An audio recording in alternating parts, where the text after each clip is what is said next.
ಜಯರಾಮಾಚಾರ್ಯರೇ, ಈಗ ಪುಬ್ಬ ನಕ್ಷತ್ರ ಸಿಂಹ ರಾಶಿಯಲ್ಲಿ ಗ್ರಹಣ ಆಗ್ತಾ ಇರುವ ಹಿನ್ನೆಲೆಯಲ್ಲಿ ಆ ನಕ್ಷತ್ರ ಮತ್ತು ರಾಶಿಯಲ್ಲಿ ಜನ್ಮಿಸಿದಂಥವರಿಗೆ ಏನ್ ಪ್ರಭಾವ ಪರಿಣಾಮಗಳು ಇರುತ್ತೆ?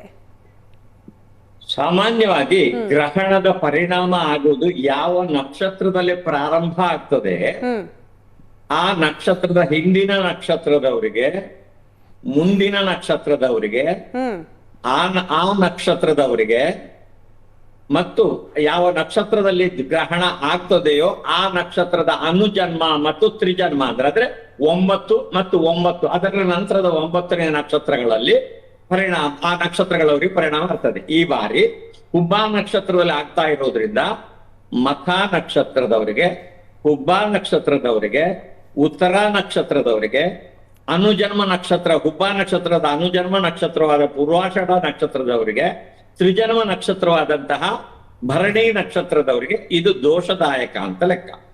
ಸಿಂಹ ರಾಶಿಯಲ್ಲಿ ಆಗ್ತಾ ಇರೋದ್ರಿಂದ ಸಾಮಾನ್ಯವಾಗಿ ಹಿಂದೆ ಮತ್ತು ಮುಂದೆ 2 ರಾಶಿಯವರಿಗೂ ಆಗ್ತದೆ. ಆದ್ರೆ ಹೆಚ್ಚಾಗಿ ಪರಿಣಾಮದಕ್ಕೆ ಉಲ್ಲೇಖ ಕಾಲದಲ್ಲಿ ಇರುವುದು ಮುಂದಿನ ರಾಶಿಯಾದಂತಹ ಕನ್ಯಾ ರಾಶಿಗೆ, ಸಿಂಹ ಅದ್ ಯಾವ ರಾಶಿಯಲ್ಲಿ ಆಗ್ತದೆ ಆ ಸಿಂಹ ರಾಶಿಗೆ, ಮತ್ತು ಸಿಂಹ ರಾಶಿಯ ಷಷ್ಠ ರಾಶಿಯಾದಂತ ಗ್ರಹಣ ಆಗುವ ರಾಶಿಯ 6ನೇ ರಾಶಿ ಮತ್ತು 8ನೇ ರಾಶಿಗೆ.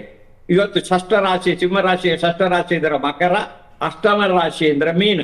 ಆದ್ರಿಂದ ಸಿಂಹ, ಕನ್ಯಾ, ಮಕರ ಮತ್ತು ಮೀನ ರಾಶಿಯವರಿಗೆ ಹುಬ್ಬ, ಮಖ, ಹುಬ್ಬ, ಉತ್ತರ, ಪೂರ್ವಾಷಾಢ ಮತ್ತು ಭರಣಿ ನಕ್ಷತ್ರದವರಿಗೆ, ಇಷ್ಟು ರಾಶಿ ನಕ್ಷತ್ರದವರಿಗೆ ಈ ಗ್ರಹಣದ ಪರಿಣಾಮ ಆಗ್ತದೆ ಅಂತ ಹೇಳ್ತಾರೆ ಶಾಸ್ತ್ರದಲ್ಲಿ. ಈ ಗ್ರಹಗಳಿಗೆ ಪರಿಣಾಮ ಆಗುವಾಗ ಏನೆಲ್ಲ ಆಗ್ಬೋದು?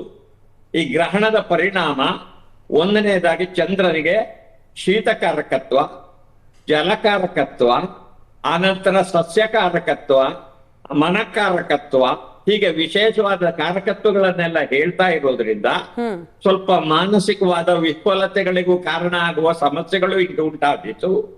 ಶೀತಾದಿ ಅನರ್ಥಗಳು ಸ್ವಲ್ಪ ಜಾಸ್ತಿ ಆದೀತು. ಮತ್ತೆ ಕೃಷಿ ಇತ್ಯಾದಿಗಳ ಬೆಳೆಗಳಲ್ಲಿ ಅವರ ವೈಯಕ್ತಿಕವಾದಂತಹ ಕೃಷಿಯ ವ್ಯವಸ್ಥೆಗಳಲ್ಲಿ ಅಥವಾ ಯಾವುದೇ ಅವರದ ಸಸ್ಯಾದಿ ಸಂಪತ್ತುಗಳಲ್ಲಿ ಸ್ವಲ್ಪ ಏರುಪೇರು, ಕ್ರಿಮಿಕೀಟಗಳ ಬಾಧೆ ಬಂದಿತ್ತು.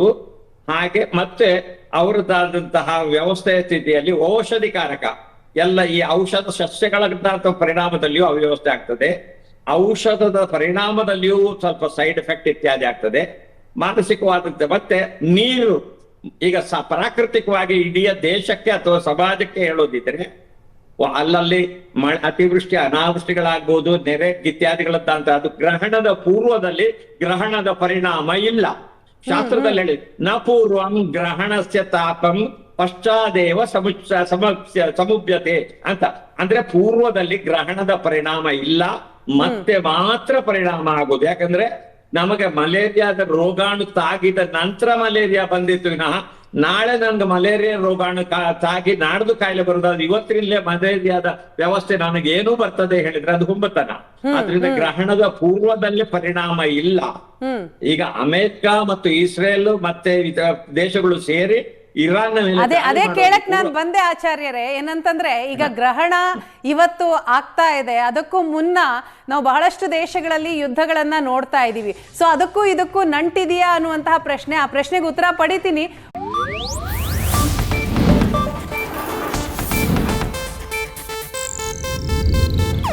ಇದು ಏಷ್ಯಾನೆಟ್ ನ್ಯೂಸ್ ನೆಟ್ವರ್ಕ್ ಪ್ರಸ್ತುತಿ.